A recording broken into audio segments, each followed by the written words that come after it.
இந்த நேற்று என் மகளுடைய மதரசாவில் 4th இயர் பசங்களுக்கு ஃபேர்வெல். அவங்க வந்து என் மகளுக்கு ஷால் வந்து கொடுத்தாங்களாம் கிஃப்டாக. என் மகளுமே 3 பசங்களுக்கு மட்டும் வந்து பேக் வாங்கி கொடுத்தாங்க. க்ளோஸாக இருக்க பொண்ணு வந்து 4th இயரில் படிக்கிறவங்க ஹேண்ட்பேக் வந்து கிஃப்டாக கொடுத்தாங்களாம் என் மகளுக்கு. சாக்லேட்லாம் கொடுத்துருந்தாங்க நிறைய பேர். அதுக்கப்புறம் இந்த சாரீ வந்து என் குழந்தை கல்யாணத்துக்கு எடுத்தது. ஒரு 10 வருஷம் இருக்கும்னு நினைக்கிறேன். ஆனால் ஒரு தடவை தான் வியர் பண்ணியிருக்கேன். அதோடைய ப்ளவுஸ் எடுத்து பார்த்தா இப்போ சுத்தர பத்தாது, அந்த அளவுக்கு இருந்துச்சு. சரி, இதுக்கு ப்ளவுஸ் தைப்போம், இனிமேட்டாவது வியர் பண்ணுவோம், இவ்வளோ நாளாக அப்படியே போட்டு வச்சுருக்கோமேன்ட்டு அதுக்கு ப்ளவுஸுமே வந்து வாங்கினேன். 100 ருபீஸ் தான் இந்த ப்ளவுஸ். 1 மீட்டர் ப்ளவுஸ் பிட் வந்து கட் பண்ணி தான் வாங்கினேன். பிட்டு மாதிரி விற்கும்ல, அது வாங்கலை.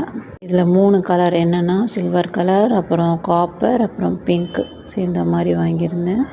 ப்ளவுஸுக்கு மேட்சிங்காக இருந்துச்சு. அதுக்கப்புறம் ரிலேட்டிவ்கிட்ட தான் தைக்க கொடுத்தேன். அவங்க வந்து வங்கி கழுத்து மாதிரி வச்சு தைச்சி கொடுத்துருந்தாங்க. நான் வந்து லேஸ் மட்டும் வாங்கி நான் அதுக்கு வச்சுட்டேன், கைக்கும் நெக்குக்கும். நல்லா கிராண்டாக லுக்காக இருக்கிற மாதிரி எனக்கு ஒரு ஃபீலு. ஏன்னா ரொம்ப வந்து அது இதுன்னு ஸ்டோன்லாம் வச்சுக்கிட்டு அப்போல்லாம் எனக்கு உண்மையிலே பிடிக்காது. சிம்பிளாக இருக்கிற மாதிரி தான் வந்து ப்ளவுஸ் இருக்கணும், குத்துற மாதிரி கூட இருக்கக்கூடாது. எனக்கு வந்து கொஞ்சம் அந்த இடத்துல துணி பத்தலன்னு அந்த பட்டிக்கிட்ட லாஸ்ட்டில் போட்டிருக்காங்க. இப்படி தான் போடணும், முன்னாடி போட்டால் நல்லா இருக்காது, லாஸ்ட்டில் போடுறது தான் கரெக்டு. உங்கள்கிட்ட குறை சொல்லணும்னு இல்லை, நல்லா தான் தைக்கிறாங்க அல்ஹம்துலில்லாஹ். இன்னும் 2 ப்ளவுஸ் தைக்க கொடுக்கணும், வர சொல்லியிருக்கேன். மோஸ்ட்லி என்னுடைய சாரீங்களுக்கு ப்ளவுஸ் தான் இல்லை, அதனால் நான் வந்து வியர் பண்ணுறதே இல்லை இப்போ. ஏன்னா பத்த மாட்டேங்குது, அதனால் வியர் பண்ணுறதே விட்டுட்டேன். இனிமேட்டாவது அப்படியே வைக்காமல் வியர் பண்ணுவோம் அப்படின்ட்டு. இந்த சாரீ வந்து நாத்தனாருடைய கல்யாணம். இது வந்து எடுத்து 15 வருஷம் இருக்கும். டபுள் ஷேடு கொடுக்கும். அது நல்லா ஆரஞ்சும் அந்த க்ரீன் இருக்கிற மாதிரி, பாசி க்ரீன் மாதிரி இருக்கும்.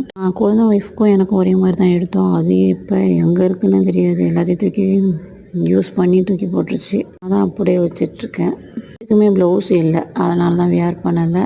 சரி, அதுக்கு எடுப்போன்ட்டு எடுத்தேன். இது ஒரு 100 ருபீஸ்க்கு வாங்கியிருக்கேன். இனிமேட்டு தான் தைக்க கொடுக்கணும் அவங்கக்கிட்ட. கலராக இருக்கனால வேறு சாரீக்கும் வியர் பண்ணிக்கலாம். அதில் என்னென்ன கலர் இருக்கோ அதுக்கெலாம் வந்து வியர் பண்ணிக்கலாம் இல்லையா. அப்புறம் ஒரு கோல்டன் கலரில் ஒரு ப்ளவுஸ் பிட் எடுத்தேன் 1 மீட்டரில். எல்லா சாரீக்கும் உடுத்துகிற மாதிரி எடுத்துக்கிட்டேன். ஃபஸ்ட்டு இருக்குது, ஆனால் அதை வந்து வியர் பண்ண முடியலை.